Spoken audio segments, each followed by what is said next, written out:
চব্বিশের গণ অভ্যুত্থানের পর দেশের বিভিন্ন স্থানে অলি আল্লাদের মাজারে ভাঙচুরের ঘটনায় উদ্বেগ ছড়িয়েছিল। এই ঘটনায় জড়িতদের বিরুদ্ধে ব্যবস্থা নিতে প্রধানমন্ত্রীর সঙ্গে কথা বলবেন বলে জানিয়েছেন নবনিযুক্ত ধর্মমন্ত্রী কাজী শাহ মোফাজ্জল হোসেন কায়কোবাদ। বিকেলে জাতীয় সংসদ ভবনের দক্ষিণ প্লাজায় মন্ত্রী পরিষদের শপথ নিয়ে কথা বলেন তিনি।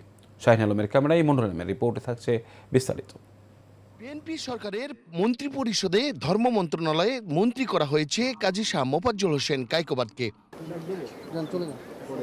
শপথ শেষে আগামীর বাংলাদেশ গড়ার প্রত্যয় জানিয়ে তিনি বলেন, প্রধানমন্ত্রীর নির্দেশেই সবকিছু করা হবে। আমার দায়িত্ব পালনটা হবে।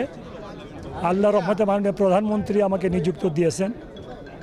প্রধানমন্ত্রী যেটা নির্দেশ করবেন আমি ওটা পালন করব, এর বাইরে আমি কিছু করব না।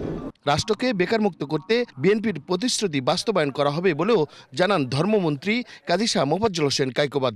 রাষ্ট্রকে বেকার মুক্ত দেখতে চাই।